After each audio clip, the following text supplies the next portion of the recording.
জানিয়ে দিব এই মুহূর্তে পাওয়া আমাদের হাতে থাকা সর্বশেষ গুরুত্বপূর্ণ আপডেট বাংলা সংবাদ। মিলেছে ফরেনসিক প্রমাণ, 227 জনকে হত্যার লাইসেন্স পেয়ে গেছি। অডিওটি শেখ হাসিনার, ধরা খেলো এবার ভয়াবহভাবে পতিত স্বৈরাচারী শেখ হাসিনা। শেখ হাসিনার এবার শেষ রক্ষা নাই। শেখ হাসিনার পাছা দিয়ে লাল ডিম ভরে দেবে ডক্টর ইউনূস। খেল খতম শেখ হাসিনার। যে আশাটুকু ছিল, যে ভরসা নিয়ে দেশ জুড়ে ঝটিকা মিছিল করছে এবং যেভাবে আওয়ামী লীগের উত্থান শুরু হয়েছে তা দেখে মনে হচ্ছিল সামনের ভবিষ্যৎ খুবই আলোকিত। অল্প সময়ের মধ্যে যে কোনো মুহূর্তে বাংলাদেশে ঢুকে পড়তে পারে শেখ হাসিনা। দাদার ক্ষমতা নিয়ে পদায়ন হতে পারে বাংলাদেশে। কিন্তু এখন যে অডিও ফাঁস হলো, এই অডিওর ফাঁসে এবার বোধহয় আর শেষ বাঁচাটুকু আর বাঁচতে পারলো না শেখ হাসিনা। রক্ষা নাই হাসিনার। ধরে ধরে এবার হাসিনার পাছায় এবার দেবে লাল ডিম। দর্শক, এ বিষয়ে আপনার মন্তব্য কি তা কমেন্ট বক্সে লিখে জানান। এরপর জানিয়ে দিব অপকর্ম বন্ধ করুন, না হলে বিএনপিকেও ছুড়ে মারবে বলছে মির্জা ফখরুল। কথা সঠিক। আওয়ামী লীগকে যেভাবে ছুড়ে মারতে দ্বিধাবোধ করেনি দেশের জনগণ, ঠিক তেমনই যদি হয় বিএনপিকেও ছুড়ে মারতে 1 মিনিটও ভাববে না দেশের জনগণ। মির্জা ফখরুল এও বলেছেন, ফ্যাসিস্ট সরকার দেশটাকে 15 বছরের জাহান্নাম তৈরি করেছিল। আল্লাহর রহমতে আমরা রক্ষা পেয়েছি। হাসিনা ডাইনি ছিলেন, ডাইনির হাত থেকে আমরা এখন মুক্ত। এখন পাশের দেশ ভারত থেকে বসে শেখ হাসিনার পক্ষ থেকে রাজনৈতিক কর্মকাণ্ড পরিচালিত হচ্ছে। তিনি যদি সত্যি রাজনীতি করে থাকেন তাহলে দেশের মানুষের সামনে এসে দাঁড়ান। আমরা মামলা মোকাবেলা করেছি, জেল খেটেছি, আইনজীবীদের সঙ্গে নিয়ে জামিন নিয়েছি। আপনিও দেশে আসুন, মামলা মোকাবেলা করুন। আপনি যদি এতই জনপ্রিয় হন তাহলে পালিয়ে গেলেন কেন? প্রশ্ন এটা আমারও। দর্শক, উনি কি দেশে আসতে পারবেন? উনি বর্তমানে রিসেন্টলি যে বক্তব্য দিয়েছেন, এই বক্তব্যের কারণে যদি দেশে কখনো আসেনও ওনাকে টেনে ইসরে খেয়ে ফেলবে। দর্শক, এ বিষয়ে আমি একমত। আপনার কি মতামত তা কমেন্ট বক্সে লিখে জানান। এরপর জানিয়ে দিব এই মুহূর্তে ভারত পাকিস্তান উত্তেজনা চলছে। এরই মধ্যে বাংলাদেশের এক বড় উচ্ছৃঙ্খল যার নাম চিন্ময় দাস, সেই চিন্ময় দাসের জামিন হাইকোর্টে। এমন মুহূর্তে চিন্ময় দাসের জামিন কি দেওয়া সঠিক হবে? দর্শক, আপনাদের মতামত কি তা কমেন্ট বক্সে লিখে জানান। আরো জানিয়ে দিব 8 জেলায় বজ্রবৃষ্টির সংখ্যা।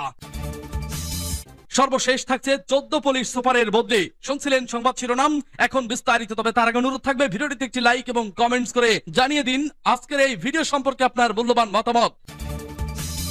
মিলেছে ফরেনসিক প্রমাণ, 227 জনকে হত্যার লাইসেন্স পেয়ে গেছি।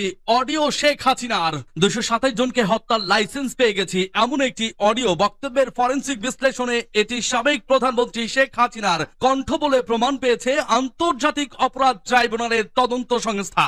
আজ বুধবার বিষয়টি নিশ্চিত করেছেন ট্রাইব্যুনালের chief prosecutor Tajul Islam. Chief prosecutor বলেন, অনলাইনে ছড়িয়ে পড়া একটি অডিওতে একজনকে বলতে শোনা যায়, আমার বিরুদ্ধে 227টি মামলা হয়েছে, তাই 227 জনকে হত্যার লাইসেন্স পেয়ে গেছে। তদন্ত সংস্থা এই অডিওর ফরেনসিক পরীক্ষা করে তা শেখ হাসিনার বলে নিশ্চিত করেছে। এই বক্তব্যের পরিপ্রেক্ষিতে আন্তর্জাতিক অপরাধ ট্রাইব্যুনালের বিচার কাজে হস্তক্ষেপ ও হুমকি দেওয়ার অভিযোগ এনে শেখ হাসিনার বিরুদ্ধে আদালত অবমাননার অভিযোগ দাখিল করা হয়েছে। অপকর্ম বন্ধ করুন, না হলে বিএনপিকেও ছুড়ে মারবে বলছে মির্জা ফখরুল। বিএনপির মহাসচিব মির্জা ফখরুল ইসলাম আলমগীর বলেছেন, চাঁদাবাজি সহ বিভিন্ন অপকর্ম করলেও আওয়ামী লীগের মতোই আপনাদের অবস্থা হবে। দলের কোন নেতাকর্মী অন্যায় করলে জেলার নেতারা দমন করতে না পারলে পুলিশের হাতে তুলে দেন। অপকর্ম বন্ধ করুন, না হলে আওয়ামী লীগের মতো বিএনপিকেও জনগণ ছুড়ে মারবে। ঠাকুরগাঁও সদর উপজেলার জামালপুর ইউনিয়নের মালিগাঁও কাশিডাঙ্গা সরকারি প্রাথমিক বিদ্যালয় প্রাঙ্গণে গণসংযোগের দ্বিতীয় দিনে বক্তব্য শেষে চিলারং ইউনিয়নের মলানি উচ্চ বিদ্যালয় মাঠে বিএনপির আয়োজিত এক পথসভায় দলের নেতাকর্মীদের উদ্দেশ্যে তিনি এসব কথা বলেন। এর আগে জামালপুর ইউনিয়নের মালিগাঁও কাশিডাঙ্গা এলাকায় গণসংযোগ ও পথসভা শেষ করে রায়পুর এবং চিলারং ইউনিয়নে প্রবেশ করলে হাজার হাজার নারী পুরুষ শিশু তাকে এক নজর দেখার জন্য হুমড়ি খেয়ে পড়েন। অনেক নারী শিশু তার কাছে গিয়ে সেলফি তোলেন। বিএনপির মহাসচিব এ সময় আবেগ আপ্লুত হয়ে পড়েন। মির্জা ফখরুল বলেন, ফ্যাসিস্ট সরকার দেশটাকে 15 বছরের জাহান্নাম তৈরি করেছিল। আল্লাহর রহমতে আমরা রক্ষা পেয়েছি। হাসিনা ডাইনি ছিলেন, ডাইনির হাত থেকে আমরা এখন মুক্ত। এখন পাশের দেশ ভারত থেকে বসে শেখ হাসিনার পক্ষ থেকে রাজনৈতিক কর্মকাণ্ড পরিচালিত হচ্ছে। তিনি যদি সত্যি রাজনীতি করে থাকেন তাহলে দেশের মানুষের সামনে এসে দাঁড়ান। আমরা মামলা মোকাবেলা করেছি, জেল খেটেছি, আইনজীবীদের সঙ্গে নিয়ে জামিন নিয়েছি। আপনিও দেশে আসুন, মামলা মোকাবেলা করুন। আপনি যদি এতই জনপ্রিয় হন তাহলে পালিয়ে গেলেন কেন? বিএনপির মহাসচিব বলেন, আপনার আপনারা অনেকেই মনে করেন স্বৈরাচার শেখ হাসিনা আবারও দেশে ফিরে আসবে। তিনি তো 15 বছর দেশের প্রধানমন্ত্রী ছিলেন। তার বাবা শেখ মুজিব একজন বিখ্যাত মানুষ ছিলেন। তার তো দেশ থেকে পালানোর কথা ছিল না। তিনি পালালেন কেন? কারণ তিনি একজন ডাইনি। জনগণের ওপর এমন নির্যাতন করেছেন যে তিনি পালাতে বাধ্য হয়েছেন। জনগণ যদি সেদিন তাকে পেত তাহলে ছিঁড়ে খেত। হাসিনা দেশে ফিরে রাজনীতি করলে আমাদের কিছু করতে হবে না, জনগণই তাকে দেখে নেবে। মির্জা ফখরুল অভিযোগ করেছেন গত 15 বছরে আওয়ামী লীগ সরকার রাজনৈতিক বিরোধীদের ওপর দমন পীড়ন চালিয়েছে, মিথ্যা মামলা দিয়েছে ও অনেক নেতাকর্মীকে গুম করেছে। আওয়ামী সরকার বাংলাদেশের মানুষকে ভয়ভীতি দেখিয়ে চুপ করিয়ে রাখতে চেয়েছে, কিন্তু জনগণ কখনো অন্যায় মেনে নেয়নি। তিনি কান্নাজড়িত কণ্ঠে বলেন, আওয়ামী লীগ সরকারের আমলে শুধু মামলা আর নির্যাতনের মধ্য দিয়েই আমাদের 15 বছর পার হয়েছে, কিন্তু তাতেও তারা আমাদের দমাতে পারেনি। সারা দেশে মানুষ এসব অন্যায়ের বিরুদ্ধে আজও সোচ্চার। মির্জা ফখরুল বলেন, সরকার একটি আয়নাঘর নামের বন্দিশালা তৈরি করেছিল, যেখানে রাজনৈতিক বিরোধীদের দিনের পর দিন, এমনকি বছরের পর বছর বন্দি রাখা হতো।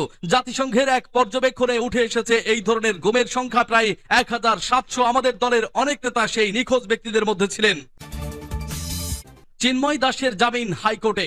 রাষ্ট্রদ্রোহ মামলায় বাংলাদেশ সম্মিলিত সনাতনী জাগরণ জোটের মুখপাত্র চিন্ময় কৃষ্ণ দাসের জামিন মঞ্জুর করে আদেশ দিয়েছে হাইকোর্ট। চিন্ময় কৃষ্ণ দাসের জামিন প্রশ্নে জারি করা রুলের উপর শুনানি নিয়ে আজ বুধবার হাইকোর্টের বিচারপতি মোহাম্মদ আতাউর রহমান ও বিচারপতি মোহাম্মদ আলী রেজার সমন্বয়ে গঠিত বেঞ্চ এ আদেশ দেয়। গত বছরের 31 অক্টোবর চট্টগ্রাম নগরের চান্দাগাঁও মহড়া ওয়ার্ড বিএনপি সাধারণ সম্পাদক ফিরোজ খান বাদী হয়ে কোতোয়ালি থানায় চিন্ময় কৃষ্ণ দাস ব্রহ্মচারী সহ 19 জনের বিরুদ্ধে রাষ্ট্রদ্রোহের অভিযোগে ওই মামলা করেন। এ মামলায় চিন্ময় কৃষ্ণ সহ কয়েকজনকে গ্রেপ্তার করা হয়েছে। এদিকে রাষ্ট্রদ্রোহ মামলায় গ্রেপ্তার চিন্ময় কৃষ্ণ দাসের জামিন নামঞ্জুর হলে তার অনুসারীদের হট্টগোলের প্রেক্ষাপটে গত বছরের 26 নভেম্বর চট্টগ্রাম আদালত প্রাঙ্গণে সংঘর্ষ হয়। তখন আইনজীবী সাইফুল ইসলামকে পিটিয়ে ও কুপিয়ে হত্যা করা হয়। এতে জড়িত থাকার অভিযোগে প্রায় 2 ডজন আসামিকে গ্রেপ্তার করা হয়েছে। গত 2 জানুয়ারি ওই মামলায় চট্টগ্রাম মহানগর দায়রা জজ তার জামিন আবেদন খারিজ করে এ আদেশ দেন। এরপর হাইকোর্টে জামিন চেয়ে আবেদন করা হয়। পরে গত 4 ফেব্রুয়ারি জাতীয় পতাকা অবমাননার অভিযোগে রাষ্ট্রদ্রোহ মামলায় বাংলাদেশ সম্মিলিত সনাতনী জাগরণ জোটের মুখপাত্র চিন্ময় কৃষ্ণ দাস ব্রহ্মচারীকে কেন জামিন দেওয়া হবে না তা জানতে চেয়ে রুল জারি করে হাইকোর্ট। 8 জেলায় বজ্রবৃষ্টির সংখ্যা। দেশের 8 জেলার উপর দিয়ে ঘন্টায় সর্বোচ্চ 60 কিলোমিটার বেগে অস্থায়ীভাবে দমকা হাওয়া সহ বজ্রবৃষ্টি হতে পারে বলে জানিয়েছে আবহাওয়া অধিদপ্তর। এসব এলাকার নদী বন্দর সমূহকে 1 নম্বর সতর্ক সংকেত দেখাতে বলা হয়েছে। বুধবার আবহাওয়াবিদ মোহাম্মদ তরিফুল নেওয়াজ কবির স্বাক্ষরিত সন্ধ্যা 6টা পর্যন্ত দেশের অভ্যন্তরীণ নদী বন্দর সমূহের জন্য দেওয়া আবহাওয়ার পূর্বাভাসে এসব তথ্য জানানো হয়েছে।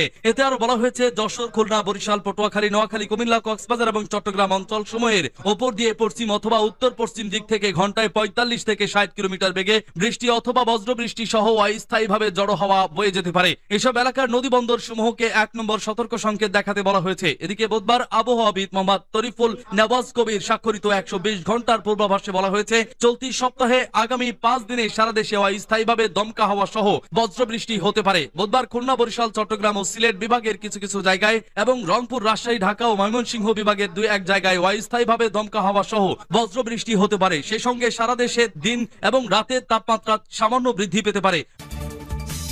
14 পুলিশ সুপারের বদলি। পুলিশ সুপার পদমর্যাদার 14 কর্মকর্তাকে বদলি করা হয়েছে। বুধবার স্বরাষ্ট্র মন্ত্রণালয়ের জননিরাপত্তা বিভাগের পুলিশ এক শাখা থেকে এক প্রজ্ঞাপনে এ বদলির আদেশ জারি করা হয়। বদলি হওয়া কর্মকর্তারা হলেন গাজীপুর জিএমপির উপ পুলিশ কমিশনার রেয়াজ উদ্দিন আহমেদকে এপিবি এনে পুলিশ সদর দপ্তরের এআইজি মোহাম্মদ নাজমুল ইসলামকে এপিবি নে, এসবির পুলিশ সুপার এইচ.এম. ইয়াদুল ইসলামকে পুলিশ সদর দপ্তরে, খুলনা পিটিসির পুলিশ সুপার মোহাম্মদ জসিমউদ্দিনকে এসপিবি এনে খুলনা কেএমপির উপ পুলিশ কমিশনার মোহাম্মদ তাজুল ইসলামের এপিবি নে বদলির আদেশ বাতিল করা হয়েছে। পিবিআই এর পুলিশ সুপার মোহাম্মদ আবুল কালাম আজাদকে সিলেটের এসএমপি এবং সিলেট ইন সার্ভিস ট্রেনিং সেন্টারের কমান্ড্যান্ট মাহমুদুল হাসানকে এসবিতে বদলি করা হয়েছে। এছাড়া সিআইডির বিশেষ পুলিশ সুপার মোহাম্মদ মনিরুজ্জামানকে এসবিতে, সিলেট এসএমপির উপ পুলিশ কমিশনার তাহিয়াত আহমেদ চৌধুরীকে সিলেট ইন সার্ভিস ট্রেনিং সেন্টারে পুলিশ সদর দপ্তরের এআইজি মোল্লা আজাদ হোসেনকে